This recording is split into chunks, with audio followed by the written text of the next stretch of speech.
Tardes a todos. Continuamos con los webinars, buscando temas que sean sobre todo prácticos, ¿no? Hoy Carlos y Mónica habían pensado dentro de las aplicaciones o la búsqueda de tratamientos a nivel del manejo de algún tipo de específico, como cuando hicimos el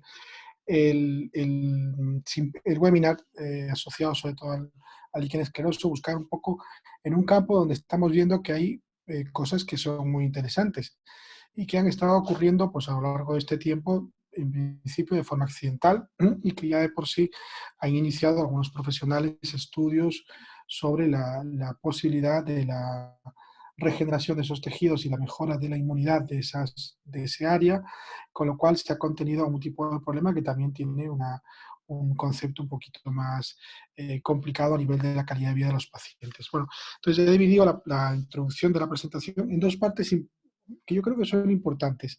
El otro día estaba dando una clase de un máster y la gente me preguntaba, decía, pero bueno, vale, bien, sabemos que se activa el colágeno y tal de los tejidos, pero ¿por qué?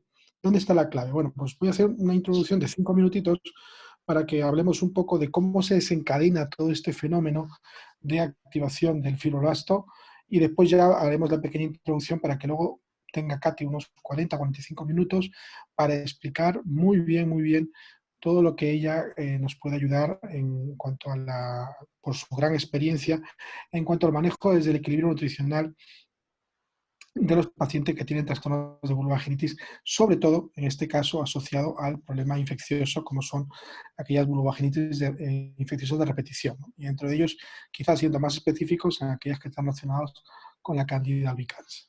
Bueno, pues entonces este webinar va a ser un webinar muy específico, vamos a hablar de parámetros mucho menos que nosotros, pero sí vamos a centrarnos un poco en la importancia que tiene el equilibrio nutricional a la hora de acceder a la respuesta de todo ello.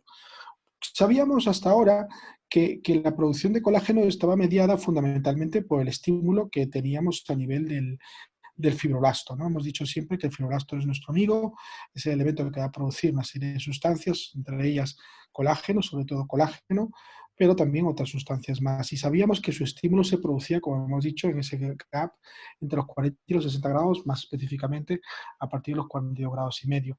Pero ¿cuál es el verdadero mediador? ¿Quién es el que desencadena realmente todo esto? Bueno, pues quiero explicaros un poquito para que tengáis, ahora que estamos en esa fase de absorción de información, para que lo tengamos todo muy claro, ¿no?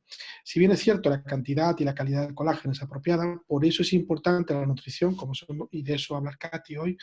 Una de las cosas que están relacionadas más importantes a nivel básico es en unos mediadores bioquímicos que son los que hacen que nuestro fibroblasto como célula se active, empiece a esa fase de activación, de producción de sustancias, y este es el verdadero mediador. Esto se descubrió en los años 60 de una forma muy interesante, no precisamente solo con el láser, sino con otros elementos que podían provocar alguna situación de estrés oxidativo. Entonces se vio que existían estas proteínas que estaban comportándose en este caso como elementos de mediación a nivel del fibroblasto. Eran producidas a nivel del ARN, eran expresadas desde su marcaje genético y se veía que además era algo que estaba conservado en la historia evolutiva de todos los seres vivos. Aparecía como un elemento muy similar, no solamente en la especie humana, sino también en bacterias, levaduras, plantas, en otro tipo de animales.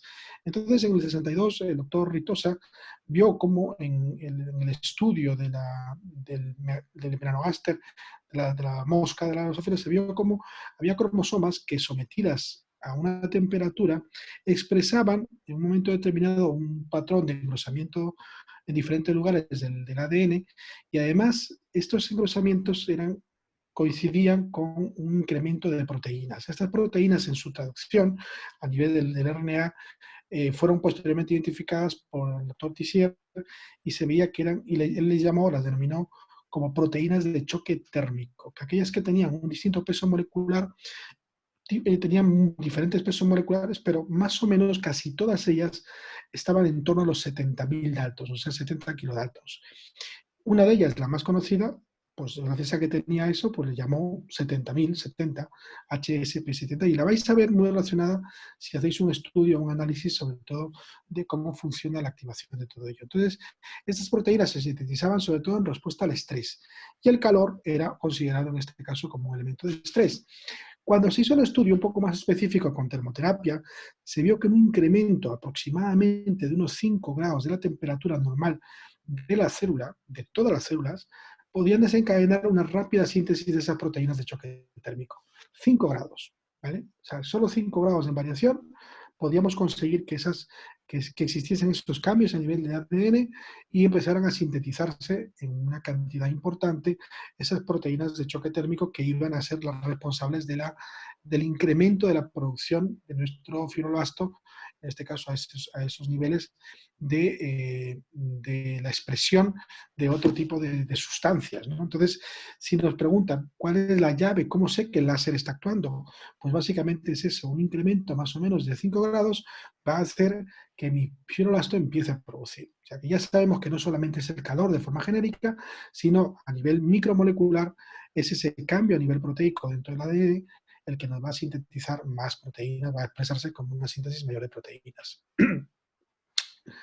No es el único mecanismo implicado en la producción de las proteínas de choque térmico. Se ha visto también que variaciones importantes a la inversa de disminución de temperatura los pueden provocar. Los cambios también en la presión osmótica, algunas sustancias tóxicas, el incremento de la presión atmosférica, pHs extremos. Fijaos qué interesante, pHs extremos, mucho ácido, mucho base, provocan ese fenómeno también. Algunos metales pesados, sobre todo como el mercurio, trauma, isquemia, radiaciones ionizantes, también pueden modificar el incremento, en este caso, de la producción de las proteínas de choque térmico. Pero se vio que dentro de ese magma de elementos que eran mediadores de esa producción, había unos que eran mucho más específicos y se llamaban chaperonas moleculares. Estas chaperonas moleculares son un tipo de proteínas de choque térmico muy específicas que no solamente van a ayudar a la expresión de la producción de nuevas proteínas, sino sobre todo a las proteínas funcionales y a las estructuras primarias de esas proteínas. Es decir, le va a ayudar no solamente a que se exprese, sino que a su vez se promueva ese fenómeno de conformidad o de conformación espacial de las proteínas. Por tanto, nos ayudará a su plegación, a su ensamblaje y también a modificar el transporte celular de un sitio a otro. Entonces, estas son realmente las importantes dentro de los grandes grupos de proteínas de choque térmico, lo que se conoce como las chaperonas, ¿no? Y además, estas van a implicar, como hemos dicho, los cambios de la conformación tridimensional de la estructura de esas proteínas. Y al final, coordinadamente, pueden también alterarse a sí mismas. Por tanto, serán las responsables estas de la estimulación de los diferentes tipos de colágeno que vamos a encontrar, ¿no? Esto se vio que no solamente el tipo 1 y tipo 3, realmente se van a activar todas las posibilidades que podemos encontrar. Por eso vemos también mucha respuesta a distancia cuando vemos este tipo de situaciones. Y además se vio, como hemos dicho antes, que estas fibras, esta producción de estas chaperonas podían provocar ese elemento de engranaje tridimensional, como veis ahí en la constitución de la fibra de colágeno, y además que se habían identificado básicamente 4. Fijaos aquí ya nos dice que aunque la más abundante es la HSP70, quizás la adhesion protein más importante sea la 47 y también la 72, que son las que están implicadas más en la reestructuración a nivel epitelial. Es decir, la que me reestructura, me madura el colágeno, mi mediador son estas dos, sobre todo la 47 y la 72, luego la 70 también. Fijaos qué interesante porque todo esto es a nivel ultramolecular, pero esto nos va a explicar el por qué realmente producen colágeno. Además, todos estos beneficios vamos a encontrarlos pues, en diferentes elementos, ¿no? Bueno, pues como os he dicho, le quería introducir esto un poquito para que no quede ninguna duda sobre cómo funciona, ¿no? Porque la gente a veces se plantea preguntas sobre cómo funciona realmente la activación del fibroblasto y para que quede claro en este caso tanto las chaperonas, que son proteínas de choque térmico, y aquellas que están implicadas, sobre todo la 47, y las 72 son las responsables de la expresión a nivel epitelial. Como resumen, simplemente para que os quedaseis con esa respuesta, ¿no? El día que alguien nos pregunte ¿y por qué sabéis que esto funciona? Pues sabemos que está muy estudiado. Bueno, pues hoy vamos a hablar, a manera de introducción, vamos a hablar un poquito de los efectos beneficiosos que tiene la cerebro sobre la vulvovaginitis de repetición, sobre todo las infecciosas, en este caso para intentar controlar el fenómeno del vaginismo producido por infecciones de repetición, ¿no? Entonces, que hemos dicho siempre que en el proceso, sobre todo en la instauración de la atrofia vulvovaginal, hay varios eventos, entre ellos relacionados con ese fenómeno y sobre todo por las alteraciones que se producen, ¿no? Y cómo realmente tiene una acción el láser de Erbium, el fotona, cuando trabajamos, sobre todo porque vamos a alterar dos grandes eventos, ¿no? A nivel, en este caso, a nivel microscópico, a nivel micromolecular, sería que gracias a esa regresión, a esa reparación del epitelio y sobre todo a nivel epitelial de los fenómenos de acumulación de glucógeno, va a existir en la parte más externa modificaciones en el pH, es decir, va a haber un proceso de acidificación de ese pH que de por sí le va a brindar a esa cavidad una protección mayor. La acidificación protege mejor porque además permite la supervivencia de otro tipo de elementos saprófitos que van a ayudar a controlar esas colonias infecciosas que además en los procesos más básicos campean más a sus anchas, ¿no? Por tanto, ese sería uno de los efectos. Y el otro, y muy importante, es que el láser, acordado siempre, tiene un fenómeno fotomodulador de la inmunidad. Por tanto, mejorará mucho sobre ese estrés oxidativo. Como os he dicho antes, que las proteínas de choque térmico se producían por estrés oxidativo, pero una vez producidas se produce un estado, digamos, de control. Es decir, después de producirse el elemento alto, vamos a vivir en una etapa de calma sobre el estrés oxidativo.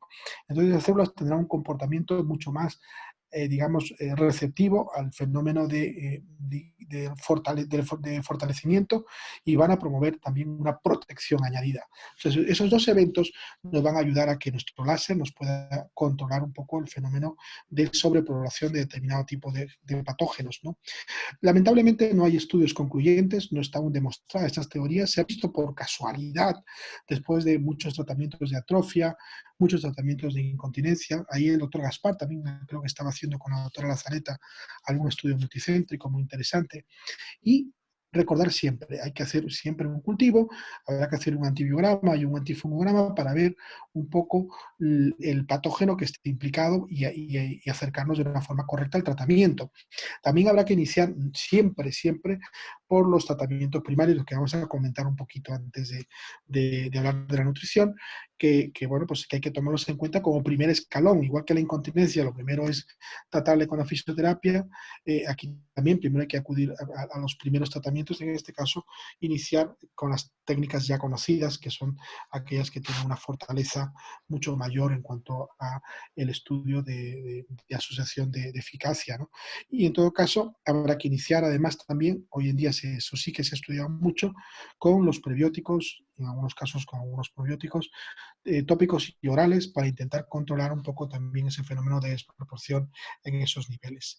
El ácido vaginal, por tanto, será una indicación estrictamente secundaria, será si fallan esos primeros procesos, habrá que mirarlos, ¿no?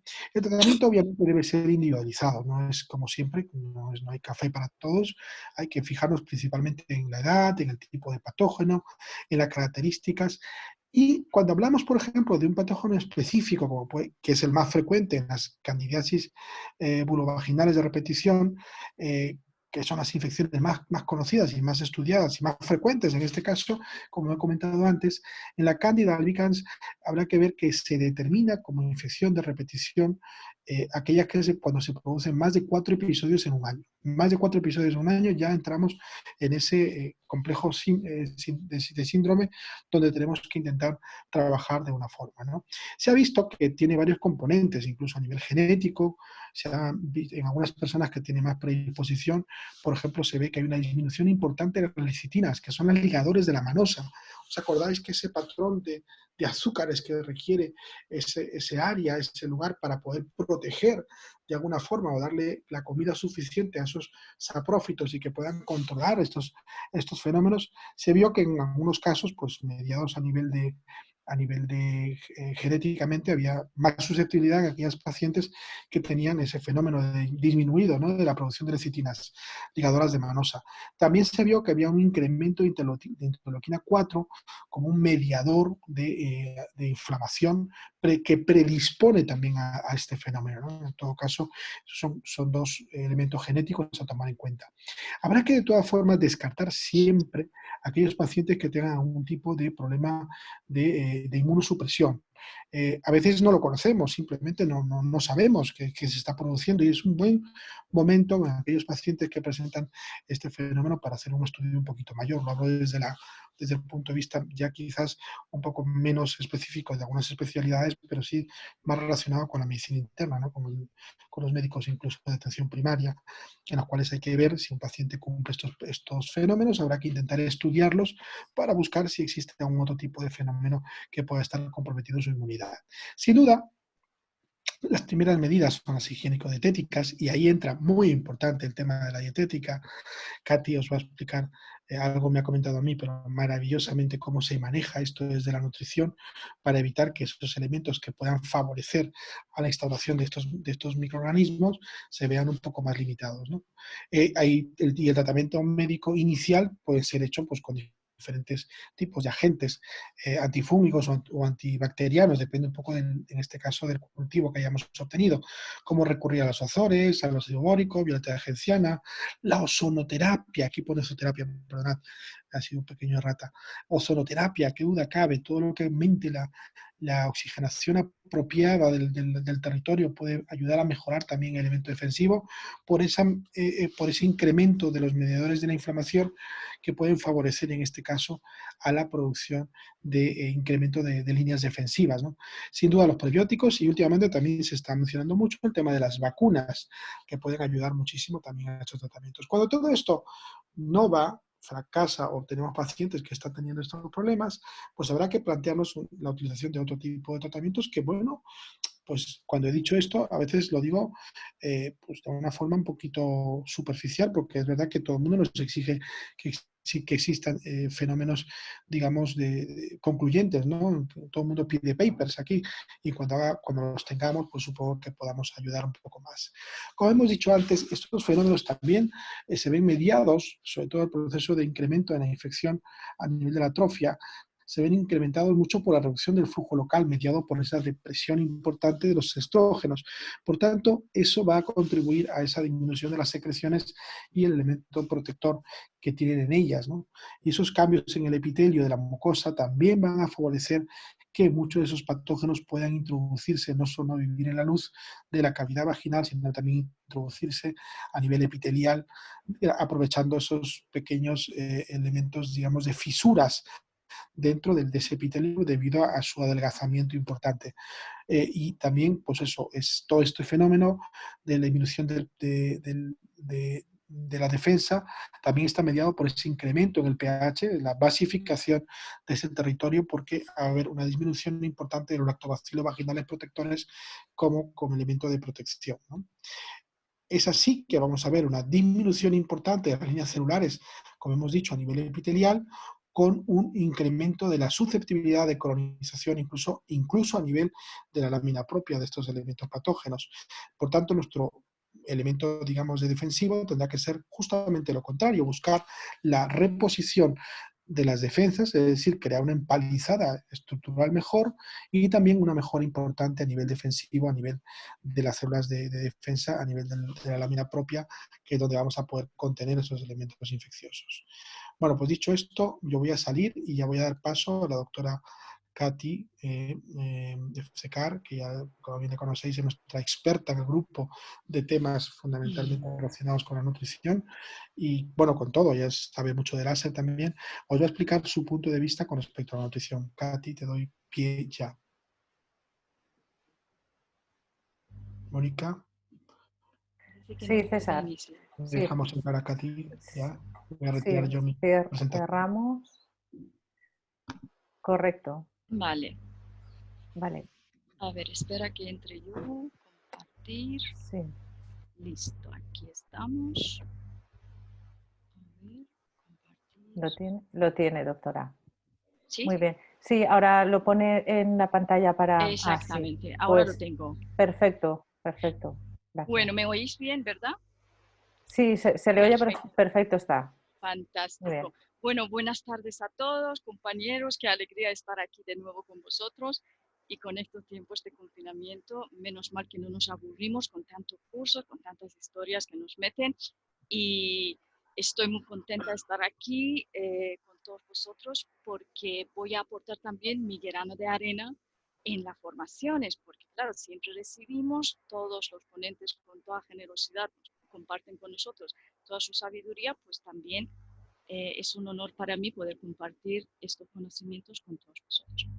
Yo voy a hablar sobre vulvovaginitis, pero como una visión un poco integrativa, aunque yo sé que es un problema un poco latoso cuando viene el paciente, pero bueno, tengo buenos resultados y estoy encantada de poder compartirlo con todos vosotros. Como sabemos, pues como siempre empezamos con la definición, esto es un proceso inflamatorio, puede ser debido a agentes infecciosos o no infecciosos que se localizan en la zona vulvovaginal y puede generar vaginitis, vulvitis y normalmente la causa más común de lo que podemos encontrar en la consulta es por Candida albicans, pero también otros tipos de cándidas lo pueden generar sin duda alguna, incluso algunos otros microorganismos con tricomonas, gardanelas vaginales y hay veces que ni siquiera existe ningún tipo de germen y es una reacción inflamatoria en la zona. Perfecto. ¿Dónde se plantea el problema? El problema se plantea cuando realmente aparecen las formas recidivantes de vulvovaginitis por candidiasis vaginal. Y eso se debe principalmente a las características muy exclusivas de este hongo que adhiere con una capacidad muy importante a la mucosa, las mucosas en general, que sea mucosa vaginal, que sea mucosa intestinal, e incluso se puede esconder en forma de micela dentro de la mucosa, incluso ser indetectable, ¿vale? Y allí viene, y aprovechando en un momento determinado que el huésped está baja de defensas o ha sufrido, ha tomado antibióticos o cualquier proceso ajeno, haga que esto vuelva a dar sintomatología. Perdone, doctora, perdone, sí. ¿puede bajarse un poquito más el micro, que se le oye a veces un poco vale. como lento? Ahora sí.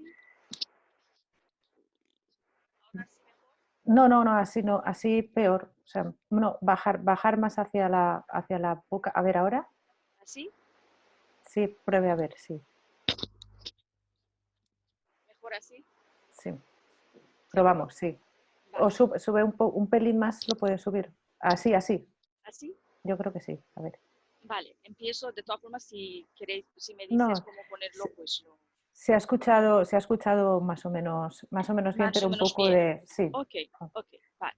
Hoy en día ya sabemos que muchos estudios científicos han demostrado que esa reinfección, esas formas recidivantes, se debe a la microbiota intestinal, una microbiota alterada. Lo han relacionado mucho con el intestino.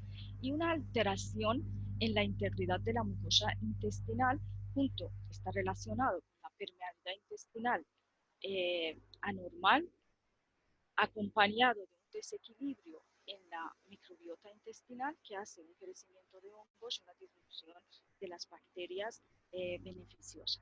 Y de allí tiene que ser nuestro enfoque a la hora de planificar un tratamiento integrativo para tener resultados óptimos. ¿Qué factores son factores predisponentes?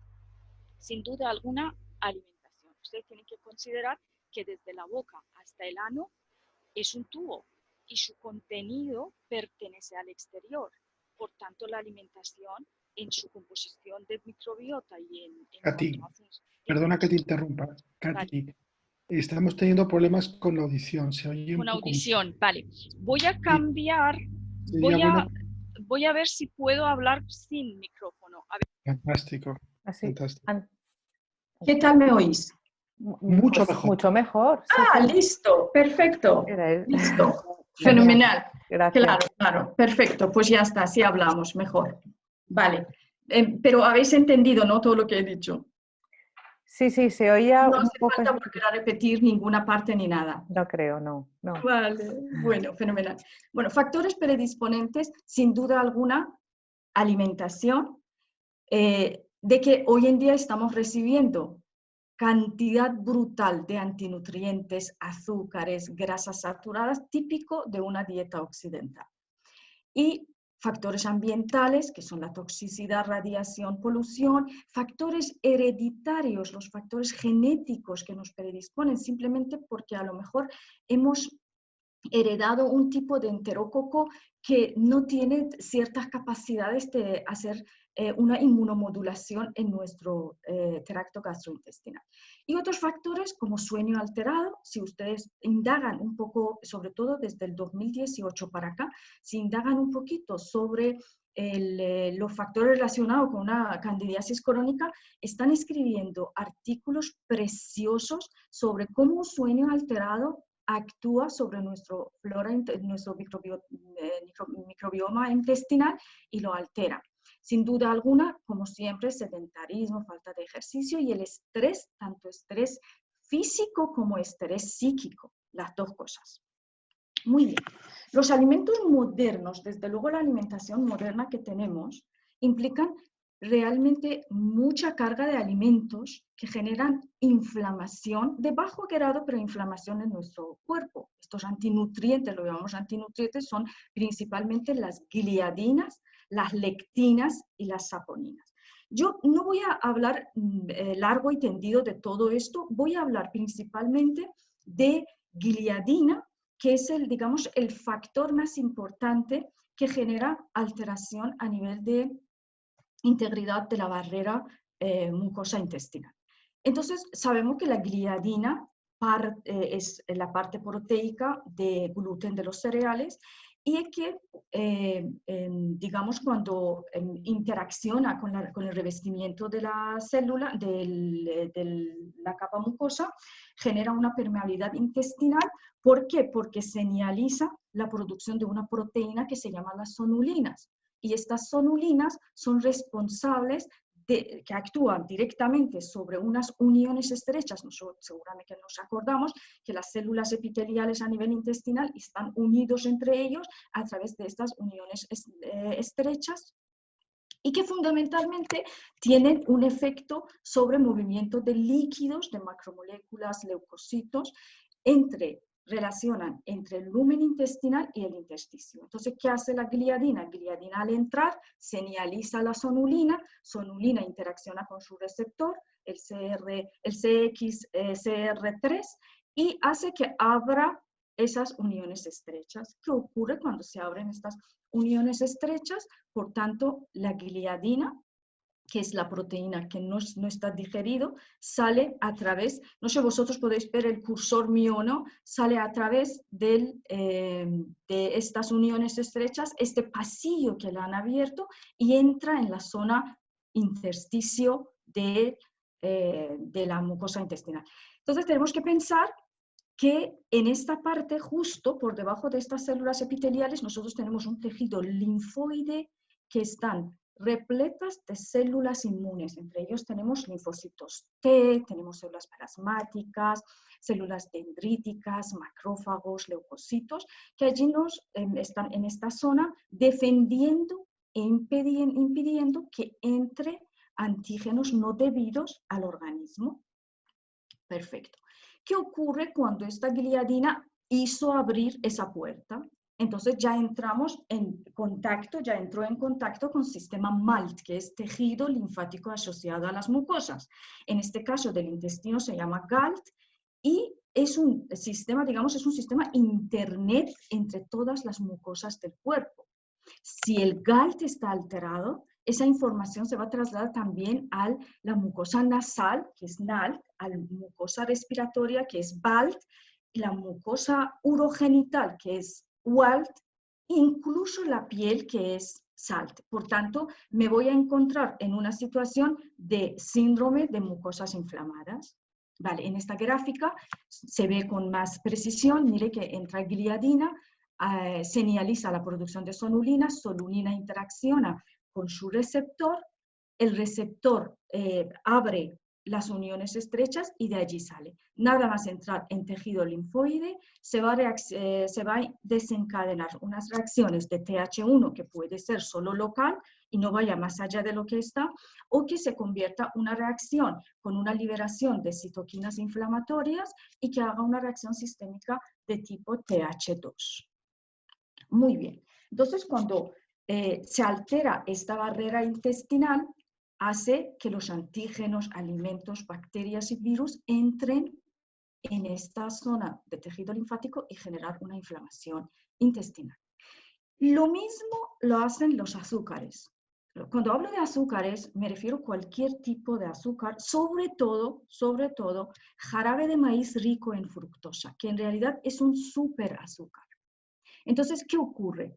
Cuando azúcares entran en contacto con las células epiteliales, la célula epitelial para su reabsorción tiene que gastar mucha energía. Entonces, si mi alimentación está lleno de azúcares, ocurre un agotamiento de ATP que necesitan estas células para sobrevivir porque tienen que gastarlo para reabsorción de, digamos, de los azúcares. Y de esta manera la integridad de la mucosa intestinal se deshace.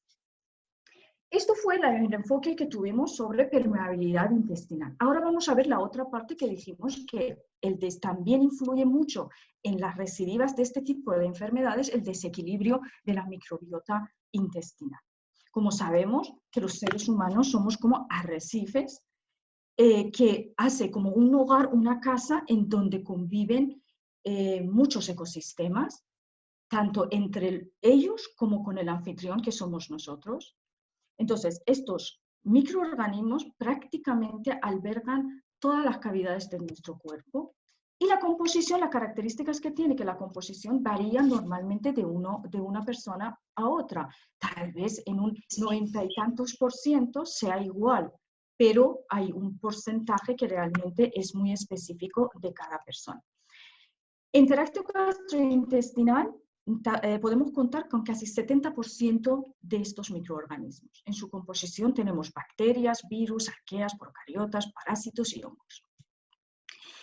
Y aquí tenemos unos datos súper interesantes que nos hace pensar de verdad que estamos ante, en primer lugar, para mí todavía sigue siendo un mundo desconocido, pero también lo tenemos que tener muy en cuenta, no solo en temas de permeabilidad intestinal, inflamación intestinal, sino en muchísimas otras enfermedades que pueden pasar y que puede estar relacionado con ese desequilibrio.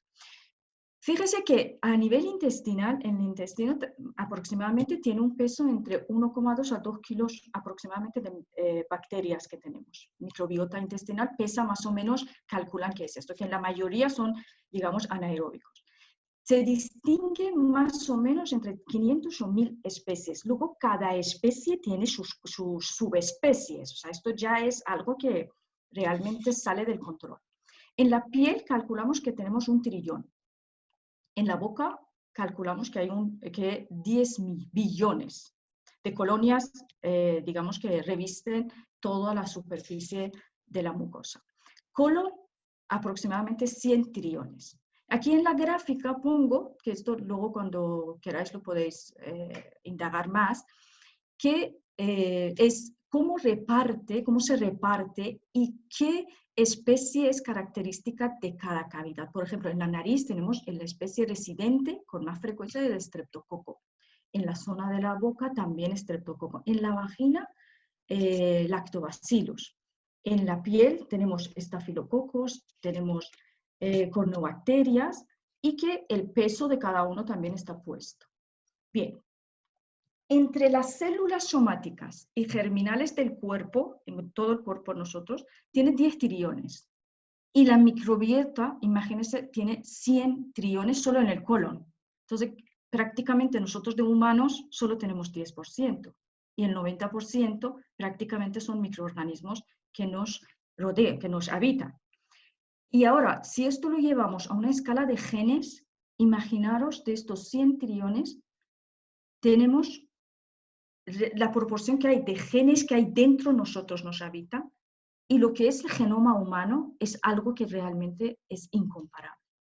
Por esto hay que tener mucho cuidado. Yo muchas veces digo, el día que estas bacterias levanten un poco la voz, nos van a dar vuelta y media y realmente va a ser imposible de poder manejar todo este equilibrio. Y aquí, claro, en una revista de Nature, saqué esto que es interesante, dice que según lo que estiman, que hay 1 kilo de bacterias en el intestino humano y que contribuyen mucho en los procesos biológicos. Y esto hace pensar que realmente dónde empieza el cuerpo, dónde acaba el cuerpo y dónde empiezan realmente las bacterias. Quiere decir que hay una interacción tan importante entre esto que hace confundir sobre esto. Vamos a hablar un poco sobre las funciones de la microbiota intestinal. La microbiota intestinal, pues, principalmente aporta nutrientes a la mucosa intestinal, incluidas células epiteliales. Apoya la digestión por asimilación de sustancias digeribles, estabiliza el transporte de sustancias entre la luz intestinal y el interior del organismo, entrena nuestro sistema inmune por el tejido linfoide que hay alrededor de los intestinos, suministra al organismo, hay bacterias productores de vitamina B12, vitamina B9, B5, B8, incluso vitamina K, y junto con riñón y hígado es un órgano de detoxificación. ¿Cómo vamos a estudiar esa microbiota intestinal? He intentado poner, además es la forma que yo trabajo en la clínica, o sea, no es que he intentado poner algo fácil, sino es una manera muy fácil de poder, digamos, ver diferentes estratos y hacer una valoración muy clínico de la situación del paciente. El estudio que yo hago es un estudio avanzado intestinal. En este estudio puedo valorar lo que es la microbiota inmunomoduladora. Principalmente son 2 bacterias, Enterococos y Escherichia coli, que junto con el sistema linfático y alrededor del intestino hacen un entrenamiento total del sistema inmunológico. Luego tenemos la mucosa, digamos, microbiota protectora, como su nombre indica, protege a la mucosa, la integridad de la mucosa, y principalmente están formados por los lactobacilos, bifidobacterias y bacteroides. Luego tenemos la microbiota proteolítica. Esa microbiota es un poco complicada, pero bueno, en general ayuda mucho al sistema inmune, a las bacterias que están en microbiota inmunomoduladora y les apoya en su desarrollo. Hay que tener cuidado que muchas veces las dietas muy saturadas de grasas y proteínas hacen crecer esa capa y intervienen un poco en la toxicidad del hígado.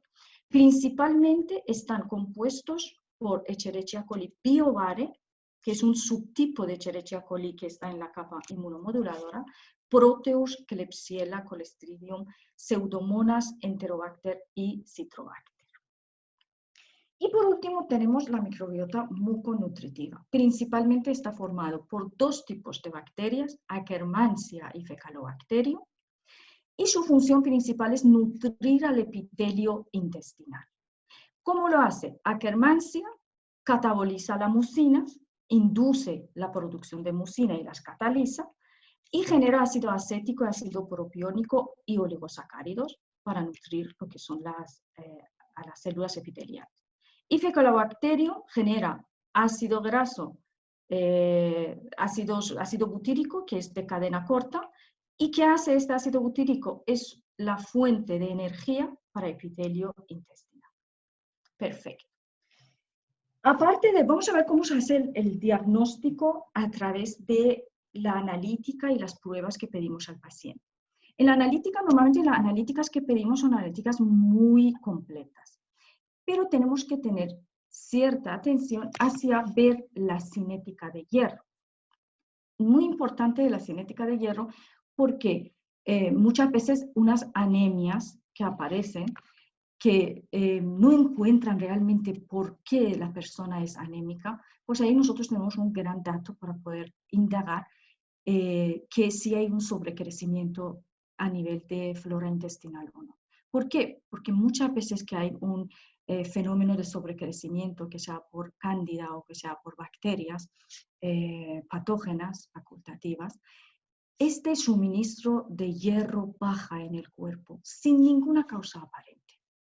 simplemente porque el cuerpo no quiere dar hierro a las células, a estas bacterias que han generado el sobrecrecimiento para que sigan creciendo.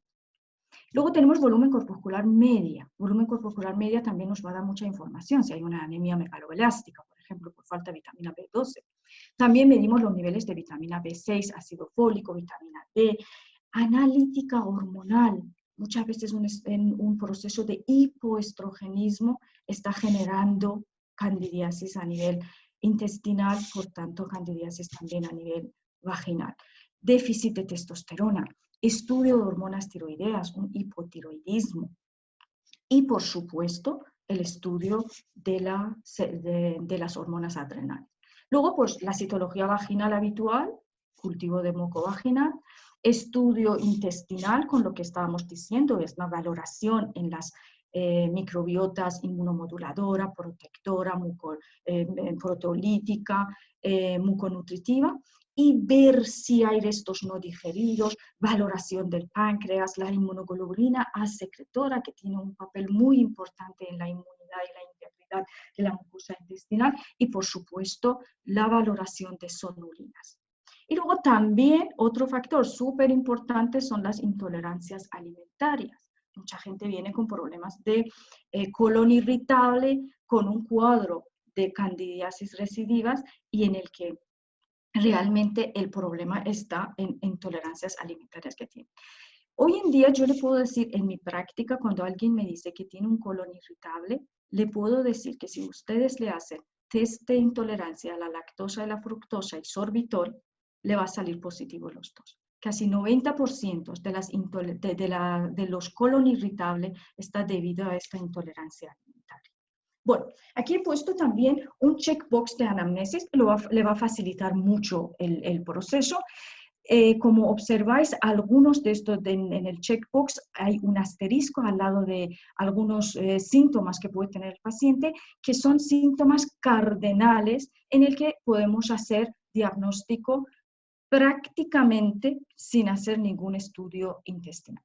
Bueno, en este checkbox pues preguntamos al paciente si de forma frecuente ha tomado antibióticos, ha tomado antiinflamatorios no esteroideos, si toma anticonceptivos. Hay un montón de papers escritos en PubMed relacionando el uso de anticonceptivos orales con el candidiasis crónica, si el paciente usa inmunosupresores, si utiliza inhibidores de bomba de proteínas, porque el omeprazol, yo estoy aterrada de tantos omeprazol que la gente está tomando. Tiene que pensar que todos estos, al inhibir la bomba de proteínas, lo que hace que el jugo gástrico no tenga suficiente acidez y no hagamos unas buenas digestiones. Y todo esto afecta a nuestra flora intestinal. Luego, por supuesto, el uso de antiácidos. Luego también preguntamos si ha recibido quimioterapia o radioterapia para una valoración de su sistema inmune. También hay muchos pacientes con quimio y con radio que presentan también este cuadro. Y la pregunta clave aquí es si tiene ansias de tomar dulces o azúcares. Y muchas veces pacientes dicen, no, a mí me gusta de todo. Pero usted le preguntan, si yo te pongo un bocadillo, por ejemplo, de chorizo y te pongo una palmera de chocolate, ¿cuál escogerías? El paciente dice, por supuesto, palmera de chocolate. Pues allí ya ustedes saben que en alimentación de esta persona tiene muchas ansias de comer dulce. Por tanto, la flora, con lo que hemos explicado anteriormente, está alterada. Luego, si consume alimentos ricos en grasas saturadas, en azúcares, harinas refinadas. Otro dato importante es si tiene flatulencias, porque cuando las cándidas fermentan estas cantidades de azúcares que entran en el intestino, generan muchos gases. O si después de cada ingesta se tiene sensación de plenitud. Muchas veces viene el paciente y dice, es que ya no sé qué comer, cualquier cosa que como me hincho. Esto también es un signo prácticamente patognómico de una alteración de la flora intestinal. Si sufre de infecciones urinarias con frecuencia, esto también es muy importante, sobre todo la Escherichia coli. Si tiene diarreas o estreñimiento habitualmente, si sufre prurito anal o incluso en las zonas íntimas.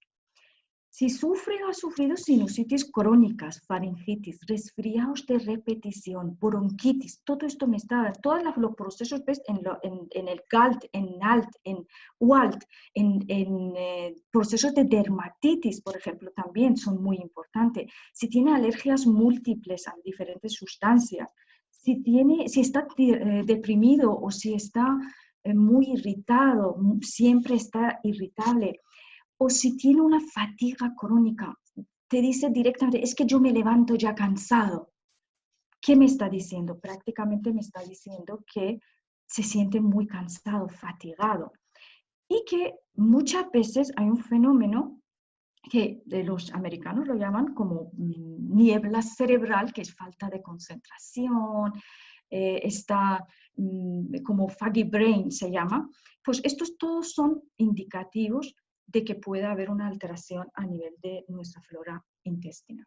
También si sufre de colon irritable, enfermedades inflamatorias intestinales, si tiene colitis ulcerosa, si tiene enfermedad de Crohn, si tiene celiaquía, si tiene tránsito intestinal lento o digestiones lentas, todos estos son indicaciones de una alteración en el microbioma intestinal.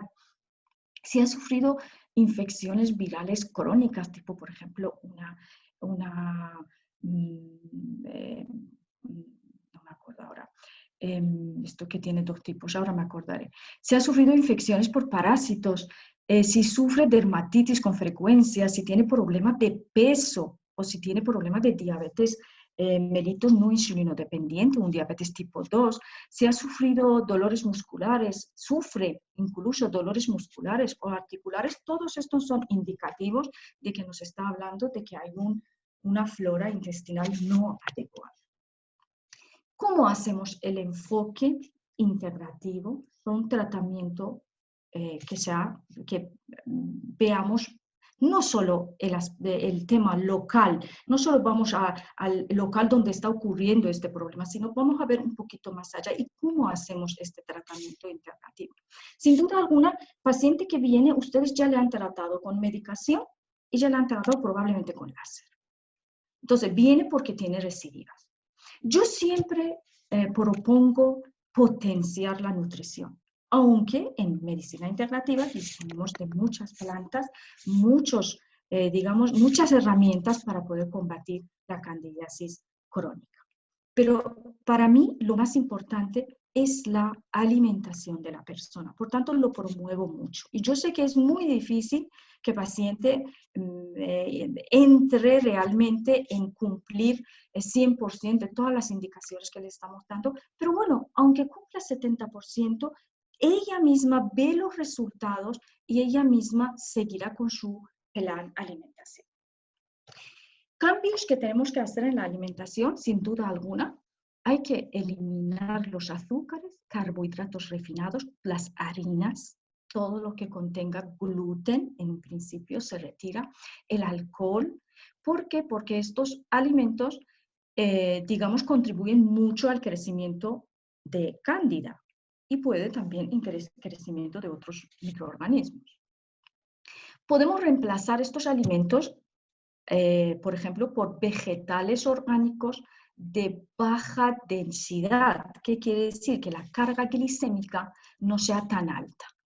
Como zanahorias, en este caso zanahoria cruda, batatas puede ser también cocinada, pero la zanahoria tiene que ser cruda porque zanahoria cuando se cocina se convierte en un azúcar con un índice glicémico bastante, carga en un índice glicémico bastante alto. Espinacas, col rizada, espárragos o cualquier otro vegetal de baja densidad.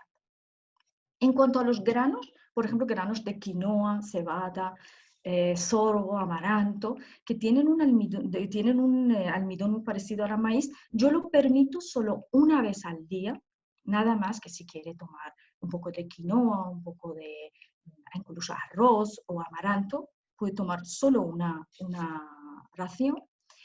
Y que en primer mes es muy conveniente que ni siquiera tome frutas. Si el paciente dice, no, es que yo sin frutas no vivo, le podemos permitir solo una pieza.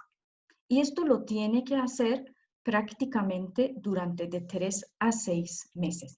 Tengan en cuenta que regular un intestino nos va a llevar de 3 meses y hasta 2 años, dependiendo de la gravedad que tengamos en la flora que estamos tratando.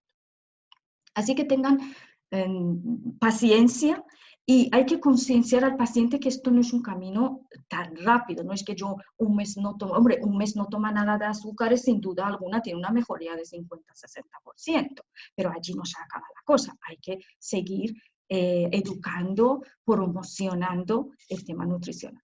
Y aquí os pongo unos alimentos con propiedades probióticas. Por ejemplo, kefir, que sabéis que es una combinación de leche con granos de kefir fermentado, posee 34 cepas de probióticos.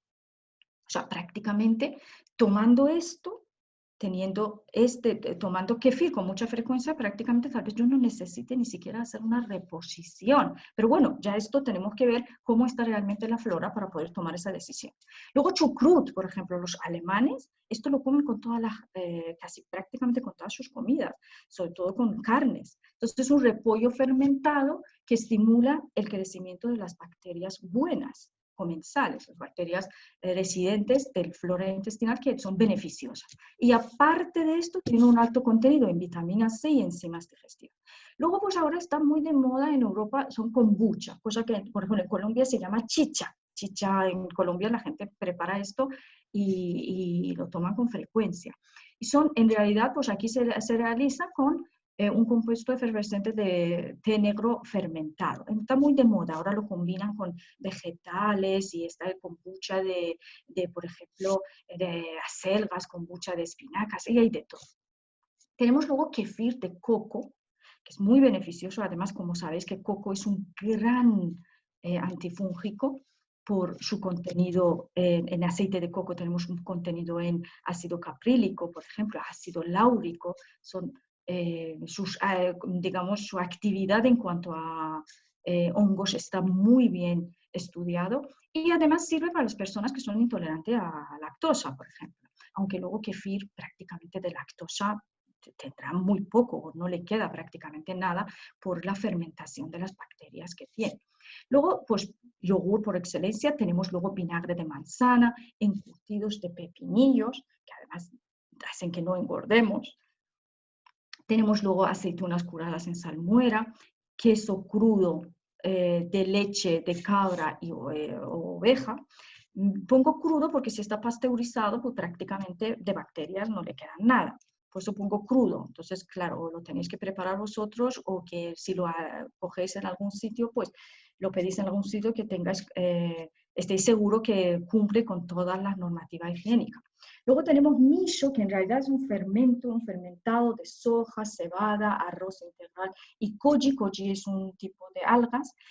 Y por último tenemos kimchi, que es primo hermano de chucrut.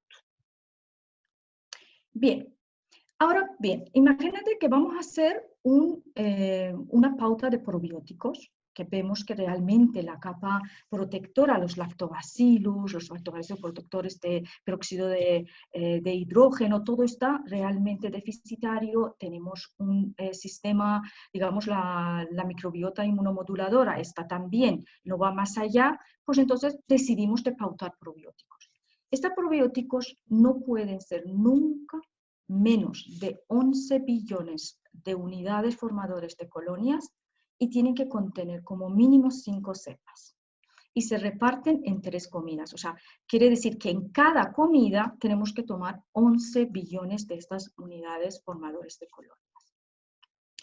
Una vez, ¿hasta cuándo? Hasta que tengamos la sintomatología bajo control. O sea, cuando disminuye y ya está controlado, en este momento bajamos la dosis y solo se toma una única dosis por la noche.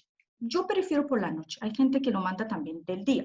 Del día no estoy partidaria porque hay veces que a uno le entra ganas de ir al baño y hacer una evacuación. Entonces, todo lo podemos echar a perder. En cambio, si te lo das por la noche, pues se le queda toda la noche en el tracto gastrointestinal y allí empiezan a prosperar. Junto con probióticos, es muy importante un suplemento enzimático en cada comida. Y que este suplemento enzimático tiene que contener proteasas, peptidasas, amilasas y lipasas. Entonces tenemos ¿Dónde podemos encontrar estos productos? Estos productos se pueden encontrar en piña, mango, miel cruda, polen de abeja, aguacate y aceite de coco. Si no queremos, pues si el paciente no es tan disciplinado para tomar ese tipo de alimentos, pues lo mejor sería dárselo ya, casi todos los laboratorios ya tienen estos suplementos enzimáticos precisamente a base de todos estos alimentos que he puesto en la pantalla. Suplementación adicional. Yo pongo lo que en mi práctica. Esto es variable según ya la experiencia de cada uno. Yo mando siempre un producto que se llama metilsulfonilmetano, MSM. ¿Por qué? Porque es un gran antiinflamatorio a nivel intestinal. ¿Qué cantidad lo mando? 1.600 miligramos en desayuno y comida. Por supuesto, manganeso. 20 miligramos en desayuno y comida. Vitamina C.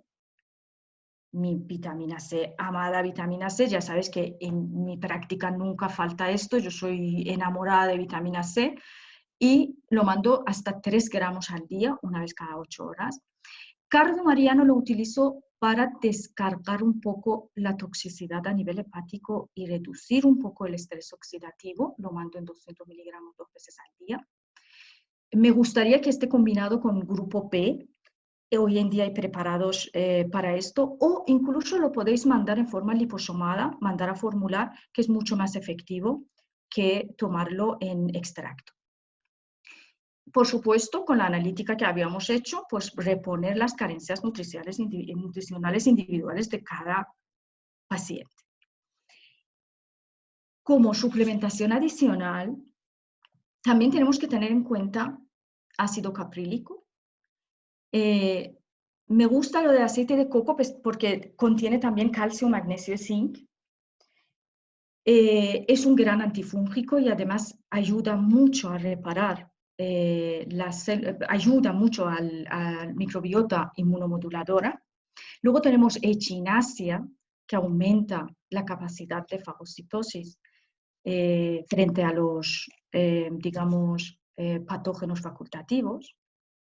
Extracto de pau de arco, un gran inmunoprotector y también tiene mucha capacidad tanto bactericida, viricida y fungicida. Extracto de orégano, que tenga un 30% del aceite esencial carbacrol. Súmalo, es una raíz que más bien sirve de un soporte, no tiene propiedades, digamos, ni bacterias ni fungicidas, simplemente sirve como un soporte nutricional para dar mejor aporte de oxigenación a la célula epitelial a nivel intestinal. Y por último, de nuevo, pues carencias individuales que puede tener cada paciente. Recordar siempre que todas las enfermedades tienen su origen en el intestino, como lo dijo Hipócrates, y yo aquí ya acabo mi charla y estoy preparada para que me bombardees de las preguntas. Muchas gracias, doctora. Muy interesante. Gracias a vosotros. Yo me he visto como que muy completa, tengo mucha vida dentro de mi organismo, veo, tengo de todo. No estás sola, no estamos estoy sola. solos. Y además, si, como decía, si toma vida propia, pueden conmigo, vamos. Sí. Pues nada, empezamos la ronda de preguntas. Ya saben que pueden hacerlo a través del chat o pueden levantar la mano y les doy audio, como prefieran. Mónica, ¿yo puedo entrar en chat? No, ¿verdad? Sí. Yo no puedo ver el chat. Sí, creo que abajo tienes la opción de chatear. Participantes. Le pone participantes, ahí va. Bueno, pues donde pone participantes a mí me sale directamente. Bueno, no pasa nada. Si no puede ser, no pasa nada. Da igual, me dictáis las preguntas y ya está. Si hay alguien tiene alguna duda. Sí, el doctor César ha levantado la mano. Katy, espectacular, excelente, como siempre, un resumen maravilloso y bien concreto de lo que hay que hacer de forma práctica, ¿no? De cómo orientarlo. Y una cosa, ¿me sirve todo esto para orientar el tratamiento de forma apropiada? Es decir, ¿cuándo lo debería instaurar? cuando un paciente viene con un problema de este tipo, con una vulvovaginitis o un vaginismo de repetición, una vaginosis, perdón, de repetición, y viene y quiere que le solucione el problema, ¿debo intentar ya introducir directamente el procedimiento? ¿Cómo hacerlo? Yo te aconsejaría que empezaras, independientemente que sea una recidiva o no sea una recidiva, empezaras con potenciar la nutrición, por lo Correcto. menos la primera parte, Muy de bien. eliminar los hidratos de carbono, azúcares, meter muchos vegetales. Todo esto sí que yo te animaría que lo hicieras de enterada, independiente que sea una recidiva o no. Porque ya cuando hay una recidiva, las medidas que hay que tomar son mucho más estrictas. Perfecto. Correcto. ¿Alguna pregunta, doctores? ¿Le ha quedado todo claro? ¿Ninguna consulta? Pero una cosa que destacar, sí, a los que tengáis estos casos, el plan de tratamiento sería como las atrofias vulvovaginales, es decir, tratarlas con los mismos parámetros. La idea es mejorar, como hemos comentado antes, el crecimiento epitelial, mejorar la circulación. Por tanto, el procedimiento sería exactamente igual como el que hacemos, como el que tratamos las atrofias. Ya si de paso tienen incontinencia, pues habrá que tratarles como si tuviese incontinencia también. Pero por supuesto, fijarse siempre, yo creo que aquí el mensaje que queda es en el caso de existir un proceso de este tipo, o síntomas asociados, intentar interactuar con ellos, ¿no? Y mejorarles, por supuesto. Katy, ¿y los Sí. suplementos más Ajá. importantes, más básicos? Suplementación en este tema, la suplementación más importante, lo que tenemos que hacer, primero actuar sobre la inflamación, que a través de MSM se puede hacer. Luego tenemos lo que os Para los decía. médicos como yo, ¿qué es eso del MSM? Sí, es metilsulfonilmetano, es una sustancia en que da soporte, para los procesos inflamatorios en general. Muchas veces se utiliza en tema de dolores articulares, dolores musculares, pero es un gran antiinflamatorio y proporciona mucho oxígeno al tejido que sufre inflamación. Eso yo lo hago de entrada. Pero digamos, a nivel comercial existen productos, por ejemplo, el laboratorio Suravitasan tiene un producto que se llama Candistop. El Candistop es, digamos, en su composición tiene ácido caprílico, extracto de pau de arco, todos son fungicidas, es digamos, una recopilación de fungicidas que han metido en un producto y la verdad que es muy bueno. ¿Cuál es el problema cuando realmente una persona que tiene tanto crecimiento de Candidiasis albicans, qué problema me puede dar cuando yo le mande tanto fungicidas? Lo que va a pasar que la muerte de estas cándidas producen mucha toxicidad, producen acetaldehído. Y este acetaldehído carga mucho el hígado. Y podemos tener incluso un empeoramiento de los síntomas en principio. Por eso yo siempre promuevo, antes de dar tantos nutracéuticos, promover la alimentación. Yo les puedo decir que en mi práctica, mis pacientes mejoran, no voy a decir 100%, porque sinceramente yo nunca he llegado a 100% con ningún paciente, nunca lo he llegado, pero mejoran considerablemente solo con las pautas nutricionales, por lo menos durante un mes de forma estricta. De forma estricta eliminamos absolutamente hasta las latas del tomate, ketchup, mayonesa, todo lo que venga envasado, lo eliminamos porque todo eso. Elimino hasta el sabor dulce. O sea, muchos pacientes buscan lograr, vale, no puedo tomar azúcar, pues me voy a tomar sacarina. Es peor, porque el cuerpo no conoce un edulcorante sintético. El cuerpo conoce cómo metabolizar el azúcar, la glucosa y fructosa. El cuerpo no conoce qué es un ciclamato de tal. ¿Por qué? Porque no tenemos código genético en primer lugar para reconocimiento de todos estos químicos que están entrando. Entonces, lo mejor es eliminar totalmente el sabor dulce, aunque sea para un mes. Y lo del tema de detoxificación hepática, ¿qué ponemos? El glutatión, por ejemplo, ¿qué opinas de eso? Glutatión puede ser si tiene un estrés oxidativo. Si ustedes han visto la función hepática y tiene un estrés oxidativo alto, sin duda alguna le puede, si tiene repercusiones a nivel hepático, efectivamente. Pero si el paciente viene solo la primera vez que le ha pasado un tema de candidiasis vaginal, hay una alteración, pero no ha llegado tanto para hacer una toxicidad hepática tan importante. Pero sin duda alguna, todas las limpiezas que hagamos, esto viene muy bien. Yo lo hago muchas veces con tipo de ayuno. Antes de empezar un tratamiento, yo mando un ayuno a base de 2 días solo, o a base de solo caldo de verduras, o durante una semana solo a base de vegetales al vapor.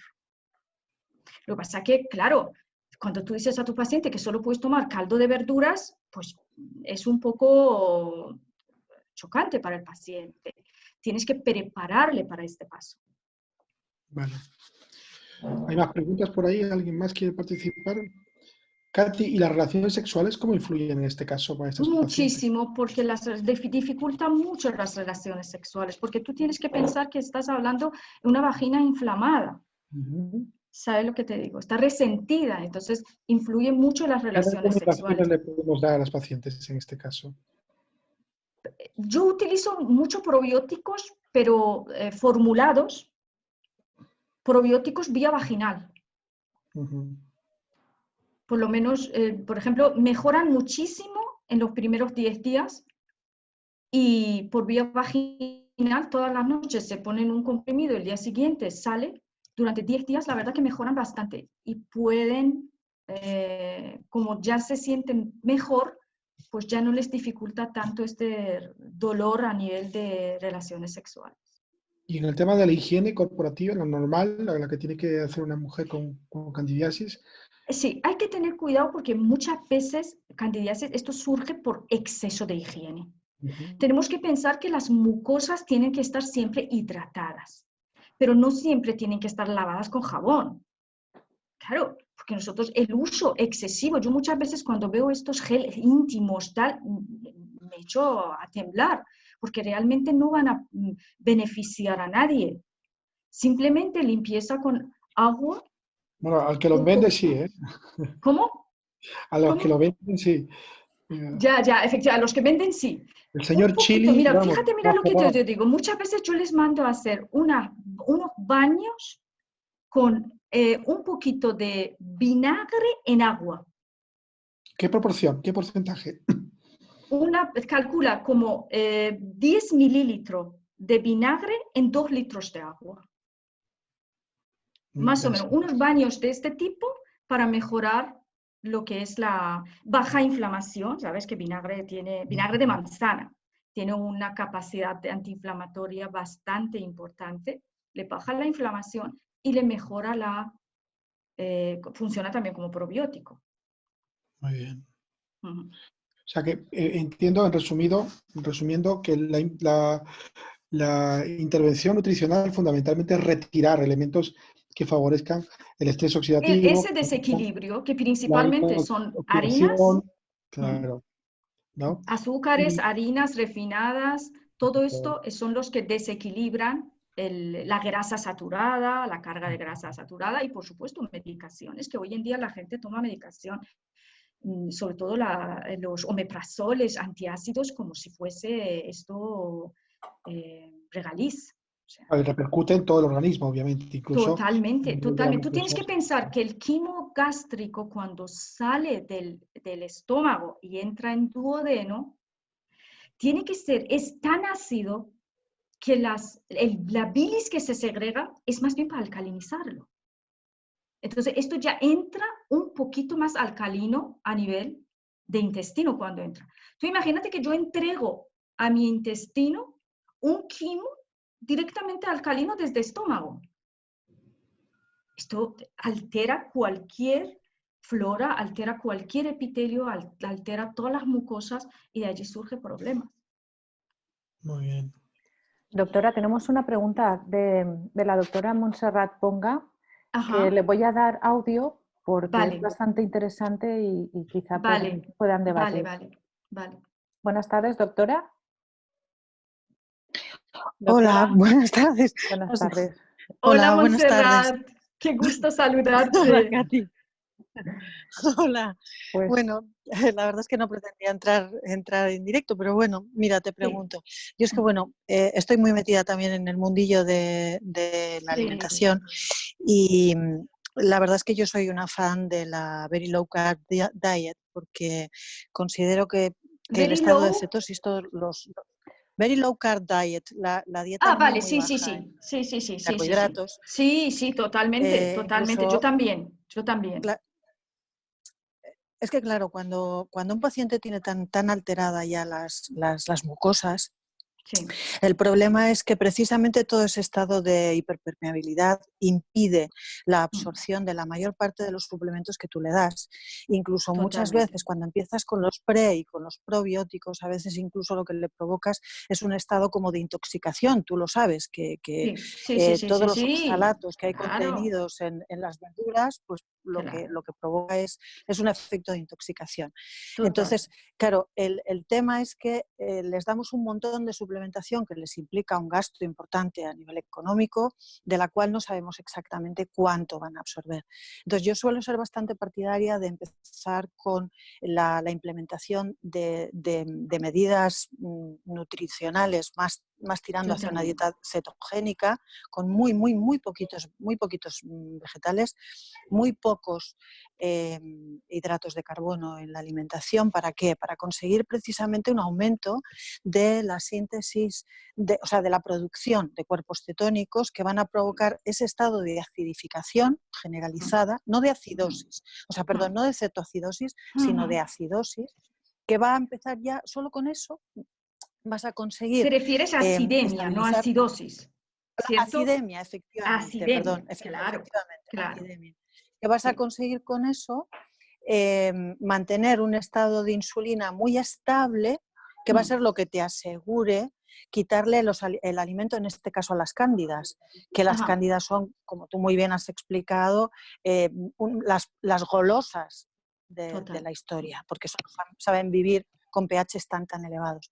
Entonces, yo como a todo lo que tú has dicho, solamente aportaría el hecho de que quizá en pacientes con una gran afectación, antes de empezar con la suplementación, quizá empezar con la alimentación, hacer muchísimo más hincapié en la alimentación, porque la mayor parte de los nutrientes que les demos vía suplementación no los van a absorber.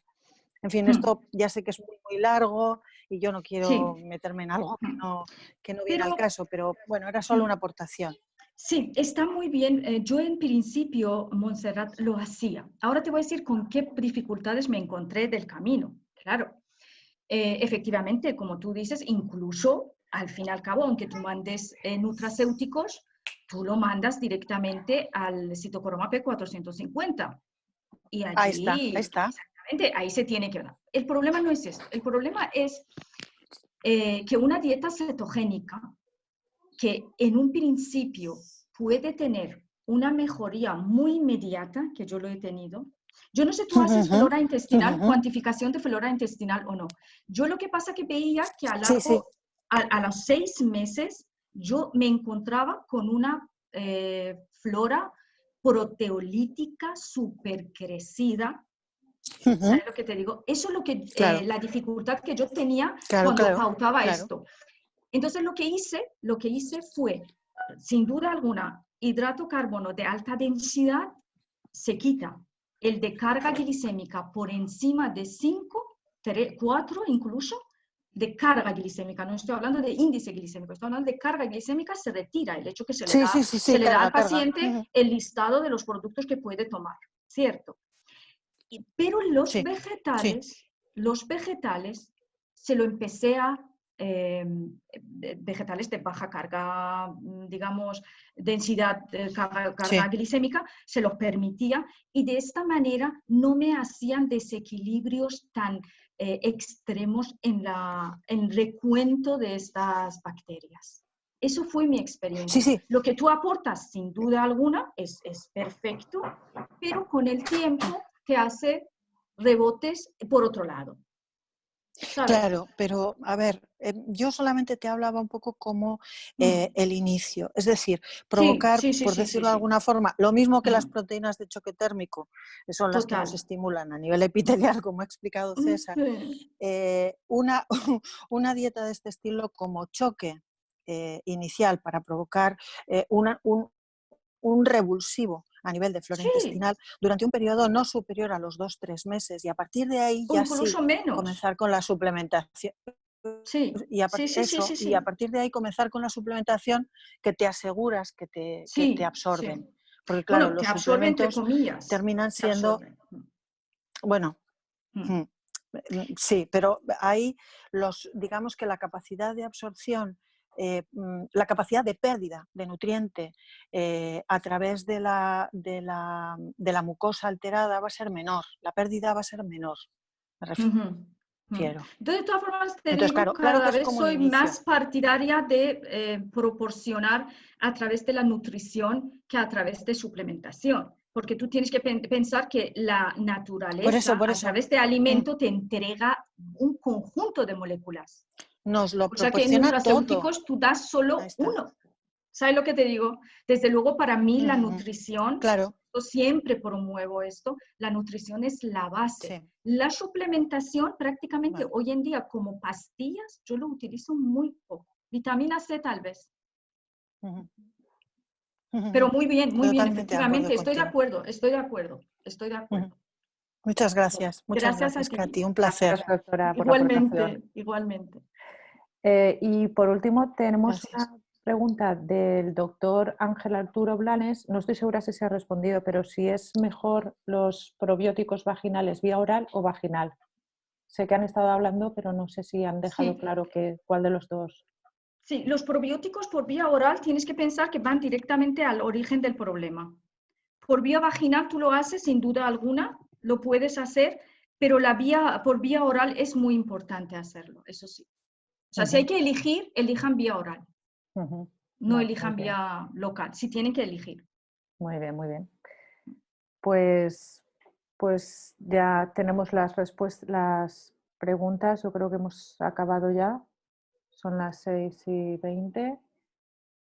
Si no hay nada más, pues damos por finalizada. A todos. Gracias, Katy.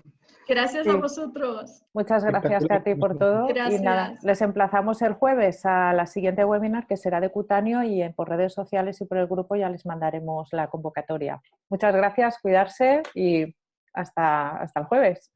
Gracias. Chao. Un beso. Chao, Hasta chao. luego, corazones. Gracias, Katy. Chao, chao, chao.